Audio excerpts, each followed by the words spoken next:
మహారాష్ట్రలో ఎన్నికల ఫలితాలు విడుదలయ్యాయి. మహాయుత కూటమి బంపర్ విక్టరీ కొట్టింది. రాష్ట్రంలో మొత్తం 288 స్థానాలు ఉండగా 235 స్థానాల్లో మహాయుతి కూటమి విజయం సాధించింది.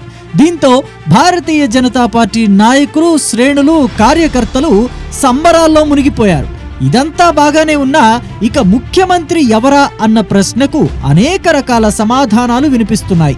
ఫడ్నవీస్ మహారాష్ట్ర సీఎంగా బాధ్యతలు స్వీకరిస్తారని భారతీయ జనతా పార్టీ నేత ప్రవీణ్ ధరేకర్ గతంలో చెప్పారు. అయితే ప్రస్తుత ముఖ్యమంత్రి ఏక్నాథ్ షిండే చిన్న మెలిక పెట్టారు.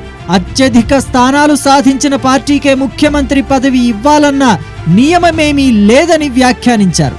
మరోవైపు గతంలో మధ్యప్రదేశ్ అసెంబ్లీ ఎన్నికల్లో విజయం సాధించాక శివరాజ్ సింగ్ చౌహాన్ కాదని మోహన్ యాదవ్కు బాధ్యతలను అప్పగించిన విషయం గుర్తు చేశారు. అటువంటి ప్రయోగమేదైనా బీజేపీ చేసే అవకాశం ఉందా అనే చర్చ కూడా జరుగుతోంది. ఇది ఇలా ఉంటే ఇప్పటికే కమలం పార్టీ అగ్రనాయకత్వం ముఖ్యమంత్రి నియామకం కోసం ఆదివారం ముంబైకి కేంద్ర పరిశీలకులను పంపించినట్లు సమాచారం అందుతోంది.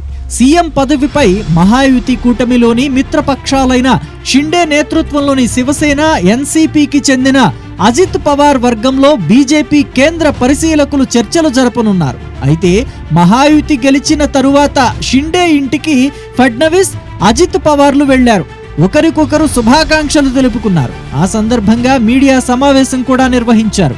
ఈ సమావేశంలో షిండే ఫడ్నవీస్ కు పెద్ద కుర్చీలు వేసి అజిత్ పవార్, కేంద్ర మంత్రి అథవాలేకు చిన్న కుర్చీలు వేయటం గమనార్హమైంది.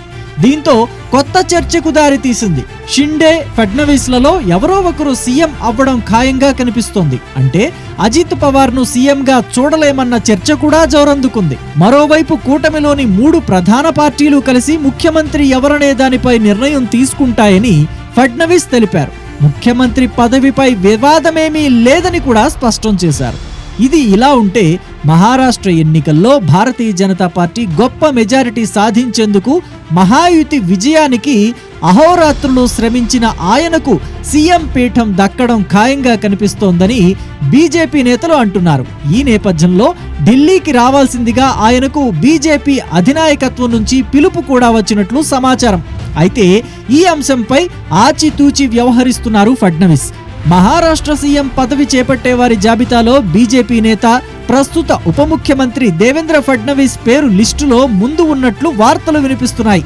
ఇప్పటికే 2 సార్లు మహారాష్ట్ర సీఎంగా చేసిన ఆయన ముచ్చటగా 3వసారి ఆ పదవి దక్కించుకోనున్నట్లు తెలుస్తోంది. కానీ పార్టీ వర్గాలు ఎలాంటి సమాచారాన్ని బయటకు వెళ్లకుండా జాగ్రత్త పడుతున్నాయి. ఇక సీన్ కట్ చేస్తే 2019లోనూ భారతీయ జనతా పార్టీ అతిపెద్ద పార్టీగా అవతరించిన సీఎం విషయంలో విభేదాలు తలెత్తాయి. దీంతో ఉద్ధవ్ ఠాక్రే కాంగ్రెస్, ఎన్సీపీలతో కలిసి ప్రభుత్వాన్ని ఏర్పాటు చేశారు. అలాంటి పరిస్థితి ఇప్పుడు పునరావృతం కాకూడదని భావిస్తోంది భారతీయ జనతా పార్టీ అధినాయకత్వం. ఈసారి బీజేపీ అతిపెద్ద పార్టీ అయినప్పటికీ మెజారిటీకి ఇంకా కొంత దూరంలో నిలిచిపోయింది. భారతీయ జనతా పార్టీ ఒంటరిగా 134 స్థానాలను గెలుచుకుంది. అంటే ప్రభుత్వం ఏర్పాటుకు ఇంకా 11 స్థానాలు అవసరం. అప్పట్లో బీజేపీకి మరో ప్రత్యామ్నాయం లేకపోయింది. కానీ ఈసారి అజిత్ పవార్ రూపంలో మద్దతుదారులు ఉన్నారు. దీంతో ప్రస్తుత సీఎం ఏక్నాథ్ షిండేకు మళ్లీ సీఎం పదవి వచ్చే అవకాశం లేదని అంటున్నారు రాజకీయ విశ్లేషకులు. కూటమి సారథిగానే కాకుండా అత్యధిక స్థానాలు నెగ్గిన పార్టీగా బీజేపీకే అవకాశం దక్కటం ఖాయంగా కనిపిస్తోందని చెబుతున్నారు. అయితే మహారాష్ట్ర సీఎం ఎవరన్నది అతి తొందరలోనే తేలిపోనుంది. దీనిపై మహాయుతి కూటమి వర్గాలు అధికారికంగా ప్రకటించనున్నాయి.